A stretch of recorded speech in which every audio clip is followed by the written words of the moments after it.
دستوري وخير الخلق أسوتنا بسنته انجلى نوري لهدي الحق أرشدنا كتاب الله دستوري.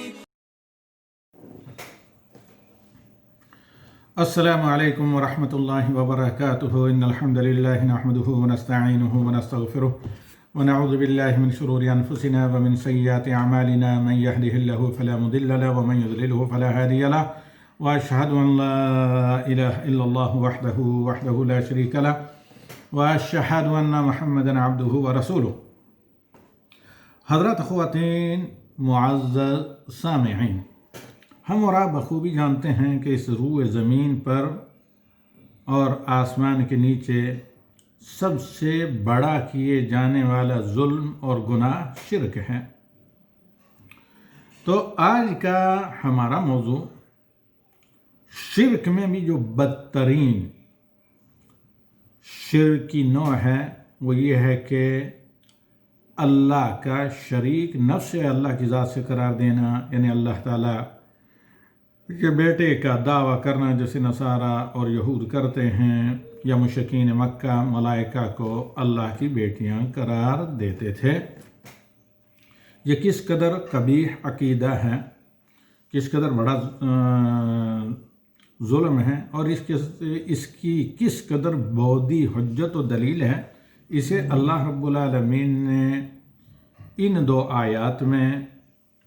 116-117 میں کنڈم کیا ہے، اس کی تردید کی ہے. اور ساتھ ہی ساتھ اللہ رب العالمین نے مشرکین اہل کتاب جیسے سورہ بینہ میں اللہ رب العالمین نے اخلاص اور توحید کو اہل ایمان کے لیے دائمی جنت میں داخلے، جنت میں اللہ تعالیٰ کی رحمت کے ساتھ مستقر رہنے کا ذریعہ قرار دیا ہے. اسی طرح مشرکین اہل کتاب کو مشرکین قرار دیا سورہ بینہ میں ہی، اور انہیں مخلوقات کے شریر ترین لوگ اس طرح شر البریہ ان کو جو قرار دیا، جہاں موحدین کو خیر البریہ قرار دیا. تو یہاں پہ یہ بتایا گیا ہے کہ ان مشرکین اہل کتاب کے ذہنوں میں یا مشرکین مکہ کے ذہنوں میں جو شکوک اور شبہات ہیں ان کا جواب کیا ہے. آئیے آغاز کرتے ہیں مستعین باللہ و بتوفیقہ آیت نمبر 116 اور اسی طرح پھر 117 سے، اور کسی قدر ہم کوشش کریں گے کہ تفسیر زیادہ طویل نہ ہونی پائے، بلکہ جس قدر ہو سکے اختصار سے کام لیا جائے. تو شروع کرتے ہیں مستعین باللہ و بتوفیقہ. اعوذ باللہ من الشیطان الرجیم، بسم اللہ الرحمن الرحیم. وقالوا اتخذ اللہ ولدا سبحانہ بل له ما في السماوات والأرض كل له قانتون بديع السماوات والأرض وإذا قضى أمرا فإنما يقول له كن فيكون. مختصراً اللہ رب العالمین نے یہاں یہود و نصارہ کے تعلق سے کہا کہ انہوں نے یہ باطل دعویٰ کیا کہ اللہ کا بیٹا ہے. مسیح علیہ السلام کو نصارہ نے اللہ کا بیٹا قرار دیا، یعنی کرسچنس نے، اور عزیر علیہ السلام کو یہود نے، یا جنہیں جیبز کہا جاتا ہے. تو اللہ تعالیٰ کہتا ہے کہ انہوں نے یہ باطل اور جھوٹا دعویٰ کیا کہ اللہ نے اپنی اولاد بنا رکھی ہے، اولاد پیدا کر رکھی ہے، یا اللہ کی اولاد ہے. انہوں نے یہ دعویٰ کیا تو اللہ نے فوراً ہی ان کے دعوے کو باطل کرتے ہوئے کہا کہ سبحانہ، وہ اللہ تعالیٰ مقدس ہے، منزہ ہے کسی بھی قسم کے شرک سے، چاہے جائے کہ وہ شرک اللہ رب العالمین کی فصیل سے ہو. جیسے سورہ اخلاص میں قل هو اللہ میں اللہ رب العالمین نے جواب دیا ہے بسم اللہ الرحمن الرحیم کے بعد قل هو اللہ احد اللہ الصمد لم یلد ولم یولد ولم یکن لہ کفوا احد۔ اللہ تعالیٰ کی ڈیفینیشن اور اللہ کی تعریف پر سب سے جامع اور مختصر سورہ یہی ہے، اس لیے اس کو سورۃ توحید یا سورہ اخلاص کہا جاتا ہے۔ اور پھر دوسرے نمبر پر سورہ الکافرون۔ تو یہاں پر اللہ رب العالمین نے کہا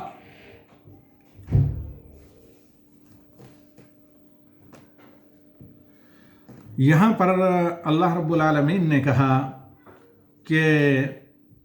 سبحانہ، اللہ تعالی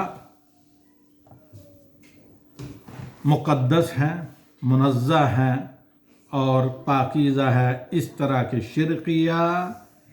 دعوے سے کہ اس کا دور سے بھی کہیں اللہ رب العالمین کے ساتھ تعلق ہو۔ اللہ تعالیٰ وحدہ لا شریک لہ ہے، نہ کسی کی وہ اولاد ہے، نہ اس کی کوئی اولاد اور نہ شریک حیات اور صاحبہ۔ ہاں، اللہ کو اولاد کی کیوں نہیں ضرورت؟ اولاد کی ضرورت اس وقت والدین کو پڑتی ہے جب وہ پیران سالی میں اولاد کے محتاج ہوں، اور اللہ رب العالمین ہمیشہ سے ہے اور لا یزل اور لا زوال ہے، اور اللہ رب العالمین کی صفات کاملہ میں چونکہ کسی قسم کا نقص طاری نہیں ہوتا، وہ اس سے منزہ اور مقدس ہے، لہذا اولاد کی کوئی اللہ تعالیٰ کو ضرورت نہیں، اور نہ اللہ کے شایان نشان ہیں اولاد کا ہونا، بیوی کا ہونا۔ تو لہذا جن لوگوں نے کہا قالوا اتخذ اللہ ولدا، تو یہ ان کا دعویٰ جھوٹا اور باطل ہے۔ سبحانہ، اللہ رب العالمین ان کے شرکیہ دعوے سے پاک ہے اور پاکیزہ ہے۔ بل لہ ما فی السماوات والارض، حقیقت یہ ہے کہ اللہ ہی کا سب کچھ ہے، جو بھی آسمان و زمین میں اللہ کے علاوہ ساری کی ساری مخلوق ہے، سب کی سب مخلوق اللہ کی پیدا کردہ ہے اور اللہ ہی کے ہے، اللہ ہی کی ہے، تو اللہ کو اولاد کی کوئی ضرورت ہی نہیں ہے۔ قل اللہ قانتون، سب اس کے کیا ہیں؟ عبادت کرنے والے ہیں۔ قانت، سب اس کے تابعدار اور طاعت کرنے والے ہیں۔ قانت کا معنی ہوتا ہے کھڑے ہو کر سر تسلیم خم کر کے اللہ تعالیٰ کے فرمان کی بجاوری کے لیے ہمیشہ مستعد، چاق و چومد رہنا، تیار رہنا۔ قانت کا مطلب طاعت کرنے والا۔ بدیع السماوات والارض، پھر آگے اللہ رب العالمین نے کہا کہ تمہارا یہ اعتراض، جیسے مجھ سے کئی دفعہ بعض کرسچنز، بلکہ نئے نئے کچھ کرسچن ہونے والے لوگوں نے کہا پھر آپ ہی بتائیے کہ عیسیٰ علیہ السلام کا باپ کون ہے؟ تو ان کے اس اعتراض کا اللہ رب العالمین نے یہاں پر جواب دیا ہے، بدیع السماوات والارض، کہا کہ بلا کسی سیمپل اور پیشگی کسی نمونے کے اور بلا کسی سابقہ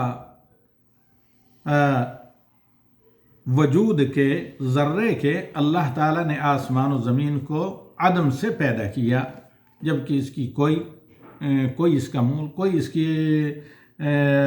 اصل تھی نہیں۔ آسمان و زمین کو اللہ تعالیٰ نے پیدا کیا۔ اب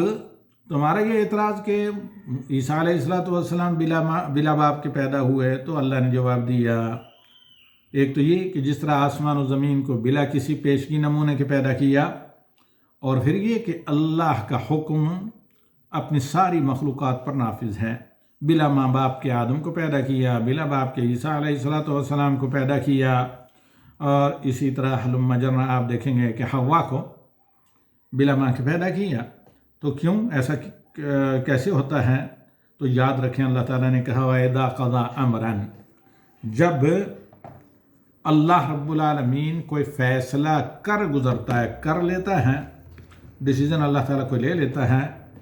تو فَإِنَّمَا يَقُولُ لَهُ كُن، تو اس کام کو ہونے کے لیے اللہ صرف کہتا ہے کہ ہو جا، کن فیکون، وہ بلا کسی تاخیر کے، جس طرح اللہ کی حکمت کا تقاضا ہو جاتا ہے۔ اللہ نے بلا ماں کے حکم دیا مریم کے رحم کو کہ عیسیٰ کی ولادت ہو، تو وہ حاملہ ہوئیں، پریگننٹ ہوئیں، اور حضرت عیسیٰ علیہ السلام پیدا ہوئے۔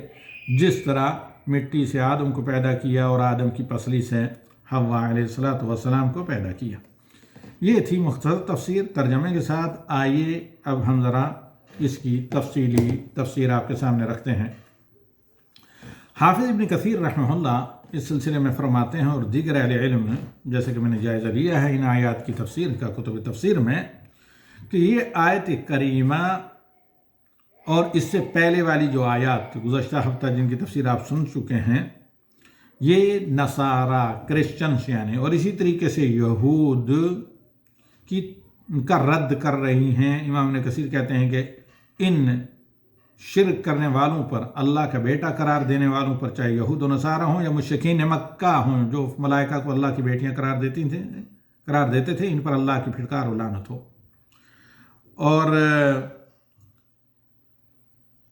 اللہ نے ان کی تکذیب کی انہیں جھٹلایا سب کو ان کے باطل دعویٰ میں اور یہ کہا کہ اللہ تعالی بلا شریک ہے نہ صاحبہ نہ ولد نہ والد. تو اللہ تعالیٰ نے اپنی تقدیس کی اور تنزیہ کی اور کہا کہ میں بہت بلند و بالا بہت اس سے عظیم اور یہ جو تمہارے دعوے ہیں یہ اللہ کی الوہیت اور ربوبیت کے شایان شان نہیں اور اس کے حی و قیوم ہونے کے مطابق نہیں بلکہ اللہ رب العالمین کی شایان شان کے منافی ہیں. آگے اللہ رب العالمین نے کہا بل لہ ما فی السماوات والارض کہ جیسے تم نے افترا باندھا ہے اللہ تعالیٰ پر ایسا ہرگز نہیں بلکہ آسمان و زمین اللہ کی مخلوق ہیں اور اللہ سب کا مالک ہے اور آسمانوں و زمینوں کی بادشاہت اور آسمانوں و زمینوں کا نظام اللہ رب العالمین کے حکم سے چلتا ہے. وہی آسمانوں اور زمینوں کے اندر رہنے والی تمام مخلوقات کا خالق بھی ہے رازق بھی ہے مقدر بھی ہے مسخر بھی ہے مسیر بھی ہے مصرف بھی ہے جیسے اللہ تعالیٰ چاہے. یعنی جو لفظ رب کا معنی ہے رب کا معنی کیا ہوتا ہے خالق مالک اور منظم اس کا انتظام و انصرام کرنے والا مدبر نظام چلانے والا اور سب کی سب کائنات اور ان میں بسنے والے لوگ اللہ کے غلام ہیں اور اللہ کی ملکیت میں ہیں. تو کیسے جو اللہ رب العالمین کی عبید ہیں وہ پھر اللہ کے فرزند ہوں جو اللہ ہی کا حصہ ہوں ایک حصہ ہوں. یہ مستحیل عقلاً بھی یہ ممکن نہیں نقلاً تو ہے ہی نہیں ہے چونکہ تمام آسمانی کتابیں اللہ کی توحید کو ثابت کرتی ہیں اور اللہ تعالیٰ کی کسی بھی طرح سے شریک کی نفی کرتی ہیں. اور والد جو ہوتا ہے جیسے امام ابن کثیر کہتے ہیں کہ وہ متجانس جب اللہ کا بیٹا قرار دیں گے تو اس کو اللہ تعالیٰ کی جنس ہونی چاہیے نہ کہ اللہ تعالیٰ کا بندہ. یہاں ساری کی ساری کائنات اللہ تعالیٰ کے سوا اللہ کی مخلوق ہے اور اللہ تعالیٰ کے حکم کی پابند ہے اور اللہ تعالیٰ کی بندگی کے اندر بند ہے. اللہ تبارک و تعالیٰ نہ اس کا تو کوئی نظیر ہے کیونکہ اولاد ہوگی تو اسی جیسی ہوگی نظیر. نہ اللہ تعالیٰ کوئی نظیر ہے نہ مثیل ہے نہ مشارک ہے نہ عظمت میں نہ کبریائی میں. تم تو دعویٰ کرتے ہو کہ عیسیٰ علیہ السلام اللہ تعالیٰ کے مکمل اختیارات کے مالک ہیں جو سراسر جھوٹا ہے. اور یہ آسمانی کتابوں میں ہی ہیں یہ تمام چیزیں اور یہ وہ آیات ہیں اور سورہ مریم کی کچھ آیات جو غیر مسلم کرسچن کو اسلام کی دعوت دینے کے لیے کافی مؤثر اور نفع بخش ہوتی ہیں. تو اللہ رب العالمین نے کہا بدیع السماوات والارض ان یکون لہ ولد ولم تکن لہ صاحبہ. دوسری جگہ اللہ تعالیٰ فرماتا ہے آسمانوں و زمینوں کو اللہ تعالیٰ نے بلا اگر سابقہ وجود یعنی بلا ماں باپ کے بلا کسی سابقہ نمونے کے پیدا کیا تو پھر اللہ رب العالمین کسی بھی انسان کے بلا ماں یا بلا باپ کے پیدا کرنے پر قادر ہیں جب چاہے جیسا چاہے. تو اللہ رب العالمین فرماتا ہے کہ بدیع السماوات والارض ان یکون لہ ولد ولم تکن لہ صاحبہ. کہاں سے اولاد ہو سکتی ہے جبکہ اللہ تعالیٰ کی شریک حیات نہیں. وخلق کل شیء وہو بکل شیء علیم. اللہ نے ساری کائنات کو پیدا کیا اپنے حکم کن سے اور اللہ تعالیٰ ہر چیز کا علم رکھتا ہے. اور دوسری جگہ اللہ رب العالمین نے کہا کہ ان یہود و نصارہ اور مشرکین مکہ نے اللہ کی اولاد قرار دی. وقالوا اتخذ الرحمن ولدا لقد جئتم شیئا ادا. تم نے بہت بڑے جرم کا ارتکاب کیا ہے. لقد لقد جئتم شيئا إدا تكاد السماوات يتفطرن منه، یہ اتنا بڑا جرم ہے کہ قریب ہے کہ آسمان تمہارے اس جرم شرک کے نتیجے میں ریزہ ریزہ ہو جائیں، وتنشق الارض، اور زمین پھٹ جائے جس طرح زلزلے سے پھٹتی ہے اللہ تعالیٰ کے خوف سے، وتخر الجبال حدا، اور زمین اور پہاڑ ریزہ ریزہ ہو جائیں۔ کیوں کہ شرک میں بھی سب سے بڑا شرک یہ ہے کہ ان دعوا للرحمن ولدا، کہ ان مشرکین اور یہود و نصارہ نے اللہ تعالیٰ کی اولاد کا دعویٰ کیا۔ اور آگے اللہ رب العالمین فرماتا ہے وما ينبغي للرحمن ان يتخذ ولدا، اللہ تعالیٰ ہر چیز پر قادر ہے، لیکن اللہ تعالیٰ کی عظمت و کبریائی، الوہیت اور ربوبیت کے شایان شان نہیں کہ اللہ کی اولاد ہو یا اللہ کا بیٹا ہو، کیونکہ اللہ لیس کمثلہ شیء وہو السمیع البصیر، اور جب بیٹا ہوگا تو وہ اللہ کی مثل ہوگا، جو اللہ تعالیٰ کے شایان شان نہیں بلکہ خلاف ہے۔ ساری کائنات عبید ہیں اللہ کی، تو جب بیٹا ہوگا تو وہ عبید نہیں ہو سکتا۔ ساری کائنات اللہ کے عبید ہے اور اللہ معبود برحق ہیں۔ وَكُلُّهُمْ آتِيهِ يَوْمَ الْقِيَامَةِ فَرْدًا، اور قیامت کے دن ہر آدمی کو اپنے علیحدہ حساب دینا ہے۔ اس میں یہ بھی اللہ رب العالمین بتا رہا ہے کہ بھئی آدمی کبھی ہدایت پر چلنے کا بہانہ اپنی سوسائٹی کے حالات، اپنے آباء و اجداد کے رسم و رواج اس دین کو نہ بنائے، بلکہ دین حق توحید و سنت پر چلے، کیونکہ قیامت کے دن ہر آدمی کو اپنا علیحدہ حساب دینا ہے۔ کسی کو اپنے بڑوں کا، بزرگوں کا، اپنی سوسائٹی کا حساب نہیں دینا، الا یہ کہ کہیں ذمہ داری میں اس نے کوتاہی کی ہو۔ تو سورہ اخلاص میں اللہ رب العالمین نے پھر اپنی توحید کو بیان کیا، اس لیے اسے اخلاص کہا جاتا ہے، اور دوسرے نمبر پر سورہ الکافرون، اس لیے دونوں کو سورت اخلاص کہا جاتا ہے، یعنی اخلاص اور توحید سے متعلق دو صورتیں ہیں۔ ان آیات میں اللہ رب العالمین نے یہ کہا، الصمد کا مطلب ہوتا ہے یعنی ہر صفت کمال میں کامل، ہر نقص سے پاک، یعنی اللہ تعالیٰ وہ عظیم ذات مالک عظیم ہے جس کی نظیر، جس کی شبیہ، جس کی مثیل کوئی بھی نہیں ہے، اور تمام کی تمام اشیاء اللہ کے علاوہ جو ہیں وہ کریٹڈ ہیں، اللہ نے پیدا کی ہیں، وہ مخلوق ہیں، اللہ خالق ہے، اور اللہ ہی ان کی ضروریات کو پوری کرتا ہے، وہ مربوبہ ہے۔ تو کیسے ان میں سے اللہ تعالیٰ کا کوئی شریک یا ولد یا مثیل ہو سکتا ہے جو ناممکن ہے؟ اس لیے امام بخاری نے ابن عباس رضی اللہ تعالیٰ عنہ سے روایت کیا ہے کہ نبی صلی اللہ علیہ وسلم نے فرمایا قال اللہ، یعنی حدیث قدسی ہے جس کے راوی نبی صلی اللہ علیہ وسلم ہیں، پھر نبی صلی اللہ علیہ وسلم سے ابن عباس روایت کرتے ہیں کذبنی ابن آدم لم یکن لہ ذالک ویحتمنی ولم یکن لہ ذالک، ابن آدم نے میری تکذیب کی، مجھے جھٹلایا، حالانکہ ایسا اس کے لیے موضوع مناسب نہیں تھا، مجھے گالی دی حالانکہ یہ اس کے لیے ہرگز زیب نہیں دیتا۔ فاما تکذیبہ ایایا فیعظم اننی لا اقدر ان اعیدہ کما کان، جھٹلانا یہ ہے کہ اس کا ذہن باطل یہ ہے انسان کا کہ مرنے کے بعد مٹی میں دفن ہونے کے بعد دوبارہ میں زندہ نہیں کر سکوں گا جیسے آج کل دنیا میں ہے۔ گالی مجھے اس نے یہ دی کہ اللہ کی اولاد ہے، یعنی عیسیٰ علیہ السلام یا عزیر جیسے یہود و نصارہ دونوں کا، اور مشرکین مکہ کا عقیدہ کہ ملائکہ اللہ کی بیٹیاں ہیں۔ فسبحانی ان اتخذ صاحبۃ و ولدا، میں مقدس ہوں، منزہ ہوں، اعلیٰ ہوں، بالا ہوں کہ کہیں میری شریکہ حیات ہو یا میری اولاد ہو۔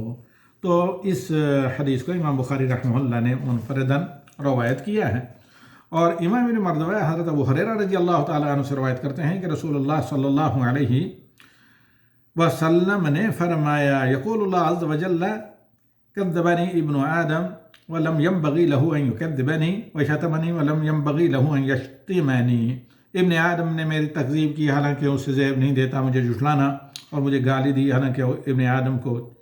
گالی ہرگز مجھے نہیں دینا چاہیے تھا۔ تکذیب یہ ہے کہ اس نے یہ کہا کہ میں دوبارہ ویسے پیدا نہیں کروں گا جیسے آج مرنے سے پہلے انسان دنیا میں ہیں۔ وَلَيْسَ أَوَّلُ خَلْقٍ بِأَهْوَنَ عَلَيَّ مِنْ إِعَادَتِهِ، تو اللہ تعالیٰ کہتا ہے کہ میرے لیے تمہارے نقطۂ نظر سے، تمہاری سمجھ کے اعتبار سے بھی میرے لیے ریسائیکل کرنا اور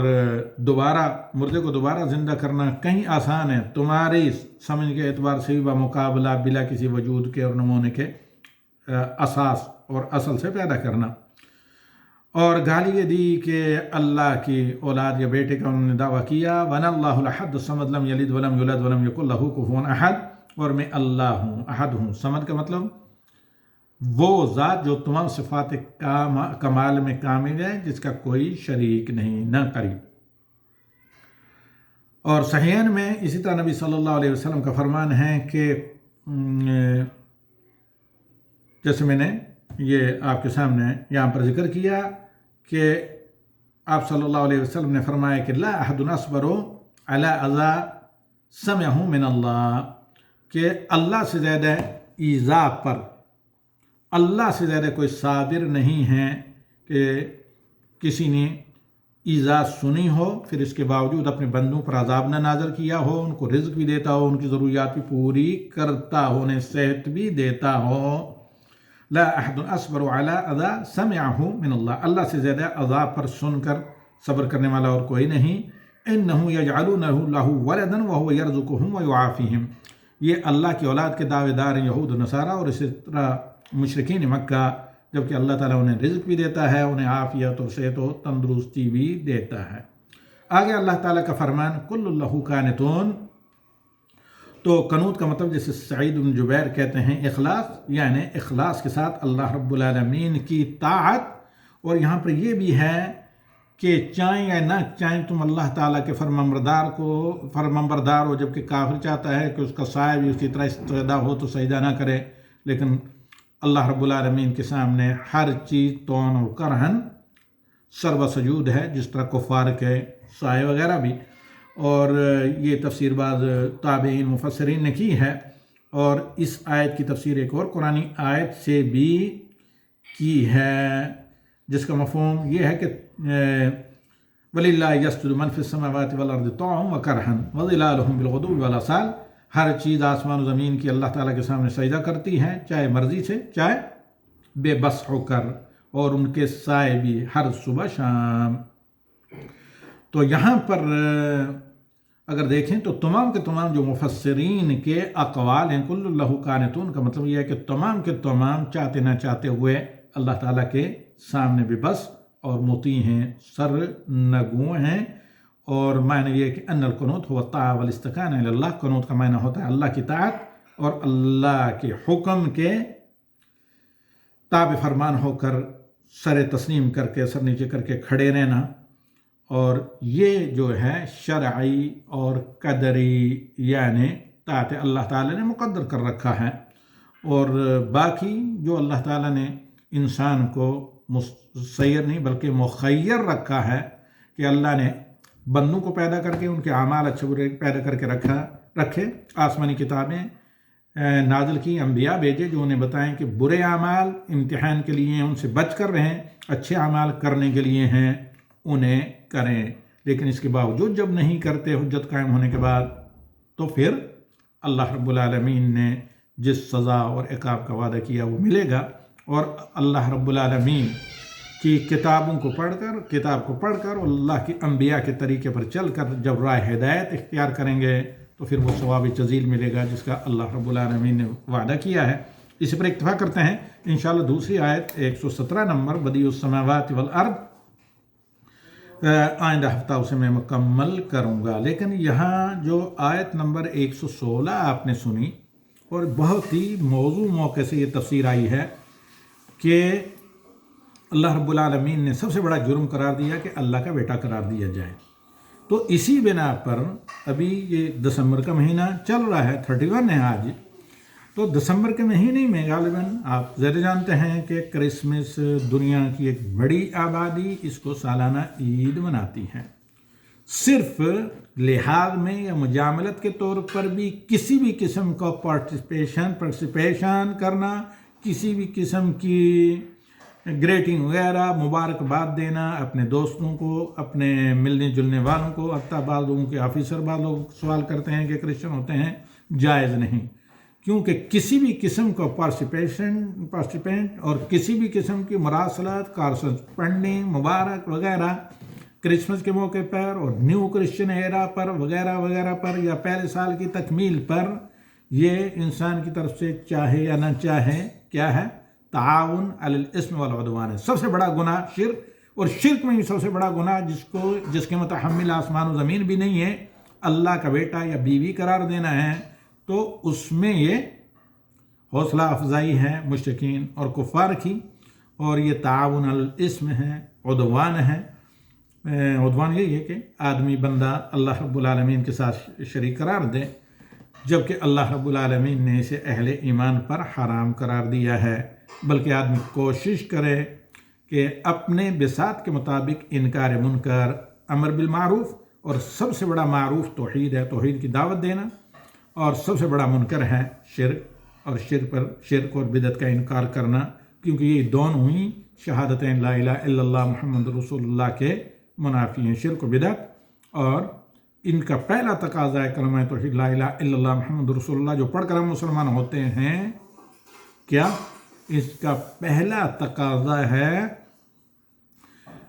توحید کی تحقیق اور اتباع سنت رسول صلی اللہ علیہ وسلم۔ هذا وصلی اللہ علی النبی وآخر دعوانا الحمد للہ رب العالمین۔